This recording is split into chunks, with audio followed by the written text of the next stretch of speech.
প্রিয় বন্ধুরা, ধীরে ধীরে সত্যে পরিণত হচ্ছে নবী মুহাম্মদ সাল্লাল্লাহু আলাইহি ওয়াসাল্লামের 1400 বছর আগে করা ভবিষ্যৎবাণী।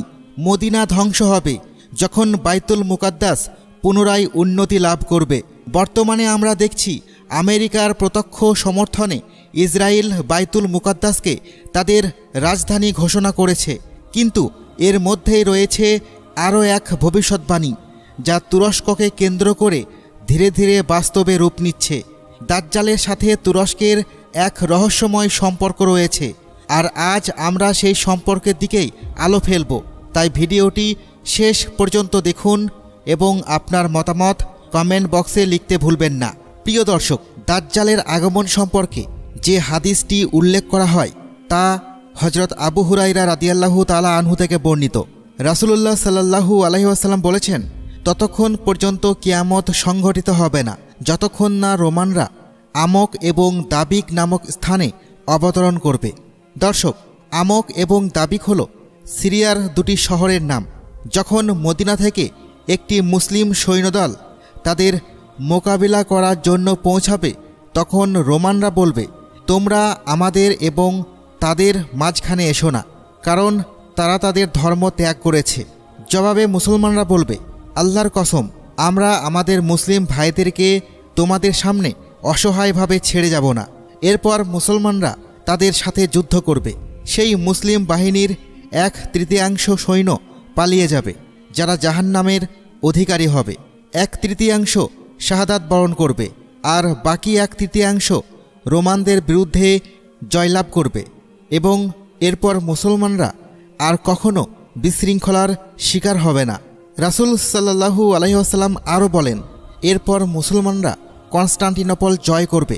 বিজয়ের পর যখন মুসলমানরা গনিমতের মাল বন্টন করতে ব্যস্ত থাকবে, তখন শয়তান একটি মিথ্যা চিৎকার দিয়ে বলবে, তোমাদের ঘরে দাজ্জাল প্রবেশ করেছে।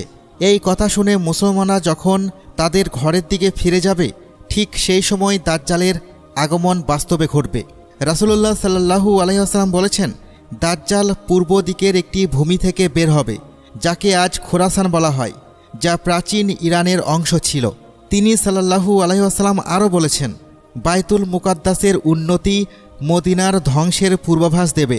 মদিনার ধ্বংস মহাযুদ্ধের কারণ হবে, এবং সেই মহাযুদ্ধের সমাপ্তি ঘটবে কনস্টান্টিনোপল বিজয়ের মাধ্যমে। এই পরিস্থিতি দেখে মুসলমানরা দাজ্জালের বিরুদ্ধে যুদ্ধের প্রস্তুতি নেবে। যখন মুসলমানরা নামাজের জন্য তাদের কাতার সোজা করবে, ঠিক তখনই আল্লাহ তাআলা মুসলমানদের সাহায্যের জন্য হযরত ঈসা ইবনে মারিয়াম আলাইহিসসালামকে আকাশ থেকে অবতরণ করাবেন। দাজ্জাল তখন হযরত ঈসা আলাইহিসসালামকে দেখে পানিতে লবণের মতো গলে যেতে শুরু করবে, অর্থাৎ সে প্রচণ্ড ভয়ে আতঙ্কিত হয়ে পড়বে। তার উপর এই ভয় এতটাই প্রভাব ফেলবে যে হযরত ঈসা আলাইহিসসালাম যদি তাকে তলোয়ার দিয়ে হত্যা নাও করেন, তবুও সে ভয়েই মারা যাবে। কিন্তু হযরত ঈসা ইবনে মারিয়াম আলাইহিসসালাম দাজ্জালকে হত্যা করে তার রক্তমাখা তলোয়ার সমস্ত মুসলমানদের দেখাবেন। প্রিয় বন্ধুরা, রাসূলুল্লাহ সাল্লাল্লাহু আলাইহি ওয়াসাল্লামের বহু হাদিসে তুর্কিদের উল্লেখ পাওয়া যায়। হযরত আবু হুরায়রা রাদিয়াল্লাহু তাআলা আনহু থেকে বর্ণিত আছে যে রাসূলুল্লাহ সাল্লাল্লাহু আলাইহি ওয়াসাল্লাম বলেছেন, ততক্ষণ পর্যন্ত কিয়ামত সংঘটিত হবে না যতক্ষণ না তোমরা এমন এক জাতির সাথে যুদ্ধ করবে যাদের জুতো হবে পশমের তৈরি, যতক্ষণ না তোমরা তুর্কিদের সাথে যুদ্ধ করবে যাদের চোখ হবে ছোট, মুখমণ্ডল লাল এবং নাক চ্যাপ্টা হবে, তাদের চেহারা হবে যেন হাতুড়ি দিয়ে পেটানো ঢালের মতো চ্যাপ্টা, এবং তাদের জুতো হবে পশমের। রাসূলুল্লাহ সাল্লাল্লাহু আলাইহি ওয়াসাল্লাম আরেকটি হাদিসে বলেছেন, মদিনাকে এমনভাবে পরিত্যক্ত করা হবে যে পরিস্থিতি এমন দাঁড়াবে যে একটি কুকুর বা নেকড়ে মসজিদে প্রবেশ করে কোনো স্তম্ভ বা মিনারের উপর প্রসাব করবে। সাহাবারা জিজ্ঞাসা করলেন, হে আল্লাহ রাসূল, তখন মদিনার ফল কি কাজে আসবে? তিনি বললেন, পাখি এবং হিংস্র জন্তুরা সেই ফল খাবে। এই হাদিসে রাসূলুল্লাহ সাল্লাল্লাহু আলাইহি ওয়াসাল্লাম যে ঘটনার কথা উল্লেখ করেছেন সেগুলো একটি নির্দিষ্ট ক্রমানুসারে ঘটবে। প্রথমে বাইতুল মুকাদ্দাসের উন্নতি হবে, দালান কোঠা বাড়বে এবং বহু মানুষ সেই শহরে বসবাস করতে শুরু করবে। এরপর ইয়াসরিব অর্থাৎ মদিনা মুনাওয়ারা হতে শুরু করবে, অর্থাৎ মানুষ মদিনায় বসবাস করা থেকে বিরত থাকবে এবং সেখানে নতুন নির্মাণ কাজ বন্ধ হয়ে যাবে। এই সমস্ত লক্ষণ আজ মদিনায় প্রকাশ পাচ্ছে। সেখানে মানুষ ধীরে ধীরে কমে যাচ্ছে এবং জনসংখ্যা বৃদ্ধির হার কমে গেছে। মদিনার বাসিন্দাদের একটি বড় অংশ ধীরে ধীরে অন্য শহরে চলে যাচ্ছে। হজরত আবু হুরাইরা রাদিয়াল্লাহু তাআলা আনহু থেকে বর্ণিত যে রাসূলুল্লাহ সাল্লাল্লাহু আলাইহি ওয়াসাল্লাম বলেছেন, তোমরা কি এমন একটি শহরের কথা শুনেছ যার একদিক স্থলে এবং আর একদিক সমুদ্রে? সাহাবায়ে কেরাম জবাব দিলেন, হ্যাঁ আল্লাহর রসূল। তিনি বললেন, ততক্ষণ পর্যন্ত কিয়ামত সংঘটিত হবে না যতক্ষণ না বনু ইসহাকের বংশধর ৭০,০০০ লোক সেই শহর জয় করবে। যখন তারা সেখানে পৌঁছাবে তখন তারা কোনো ধরনের অস্ত্র ব্যবহার করবে না এবং তীরও চালাবে না। তারা বলবে, লা ইলাহা ইল্লাল্লাহু আল্লাহু আকবার, আর এতেই শহরের একদিকের প্রাচীর ভেঙে পড়বে। প্রিয় বন্ধুরা, বর্ণনাকারী বলেন, আমার যতদূর মনে পড়ে রাসূলুল্লাহ সাল্লাল্লাহু আলাইহি ওয়াসাল্লাম বলেছেন যে সমুদ্রের দিকের অংশটি প্রথমে জয় হবে। এরপর তারা দ্বিতীয়বার বলবে, লা ইলাহা ইল্লাল্লাহু আল্লাহু আকবার, তখন শহরের দ্বিতীয় দিকটাও জয় হয়ে যাবে। এরপর তারা তৃতীয়বার বলবে, লা ইলাহা ইল্লাল্লাহু আল্লাহু আকবার, তখন পুরো শহর তাদের জন্য খুলে যাবে এবং তারা সেখানে প্রবেশ করে গনিমতের মাল সংগ্রহ করবে। যখন তারা গনিমতের মাল বন্টন করতে থাকবে তখন কেউ চিৎকার করে বলবে, দাজ্জাল বের হয়ে গেছে। তখন মুসলমানরা সব কিছু ছেড়ে নিজেদের ঘরের দিকে রওনা দেবে। এই হাদিসগুলো থেকে স্পষ্ট বোঝা যায় যে কীভাবে তুরস্ককে কোনো যুদ্ধ বা রক্তপাত ছাড়াই শুধুমাত্র তাকবীর ধ্বনির মাধ্যমে জয় করা হবে এবং এই তাকবীর কুস্তুনতুনিয়াতেই দেয়া হবে। এখান থেকে এটাও স্পষ্ট হয় যে সিরিয়া এবং তুরস্কের একটি গুরুত্বপূর্ণ অঞ্চল, যার চিত্র রাসূলুল্লাহ সাল্লাল্লাহু আলাইহি ওয়াসাল্লাম বর্ণনা করেছেন, সেই অনুযায়ী এই শহরটি এখন এই উম্মতের কাছে আর অল্প কিছুদিনের মেহমান।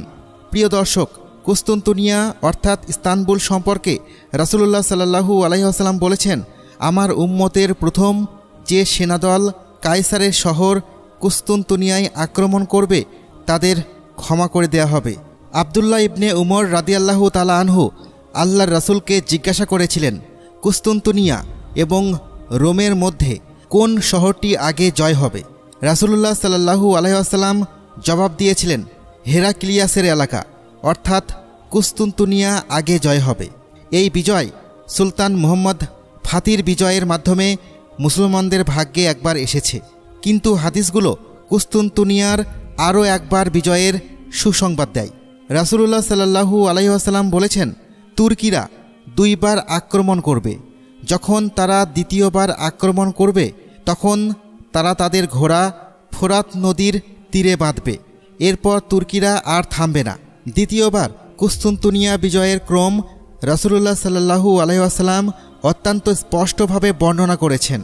হজরত মুআজ ইবনে জাবাল রাদিয়াল্লাহু তাআলা আনহু বলেন যে রাসূলুল্লাহ সাল্লাল্লাহু আলাইহি ওয়াসাল্লাম বলেছেন, বাইতুল মুকাদ্দাসের উন্নতি হবে মদিনার ধ্বংসের কারণ। মদিনার ধ্বংস হলে মহাযুদ্ধ শুরু হবে। এই যুদ্ধ শুরু হলে কুস্তুনতুনিয়া জয় হবে এবং যখন কুস্তুনতুনিয়া জয় হবে তখন দাজ্জালের আবির্ভাব ঘটবে। এরপর তিনি রাসূলুল্লাহ সাল্লাল্লাহু আলাইহি ওয়াসাল্লাম হজরত মুআজ বিন জাবাল রাদিয়াল্লাহু তাআলা আনহুর উরুতে হাত চাপড়ে বললেন, এটা এমনই সুনিশ্চিত যেমন তোমরা এখানে থাকা বা বসা সুনিশ্চিত। রাসূল সাল্লাল্লাহু আলাইহি ওয়াসাল্লামের এই ভবিষ্যৎবাণী অনুসারে বাইতুল মুকাদ্দাসের উন্নতির সূচনা হয়ে গেছে। যখন ইসরায়েল এটিকে তাদের রাজধানী হিসেবে ঘোষণা দিয়েছে এবং আমেরিকা তাতে সমর্থন জানিয়েছে, আর এখন কুস্তুনতুনিয়া বা ইস্তানবুলের জনগণ ধর্মনিরপেক্ষতা এবং নাস্তিকতার পক্ষে রায় দিয়ে এই শহরের পরবর্তী অধ্যায়ের সূচনা করেছে। মনে রাখবেন, আমরা এমন এক যুগে বেঁচে আছি যখন সত্য ও মিথ্যার চূড়ান্ত লড়াই সংঘটিত হতে চলেছে। প্রিয় দর্শকবৃন্দ, এই বিষয়ে আপনার মতামত কী? অবশ্যই আমাদের কমেন্টে উল্লেখ করে জানাবেন। আজ তাহলে এ পর্যন্তই। আপনারা ভালো থাকবেন, সুস্থ থাকবেন। আল্লাহ হাফেজ।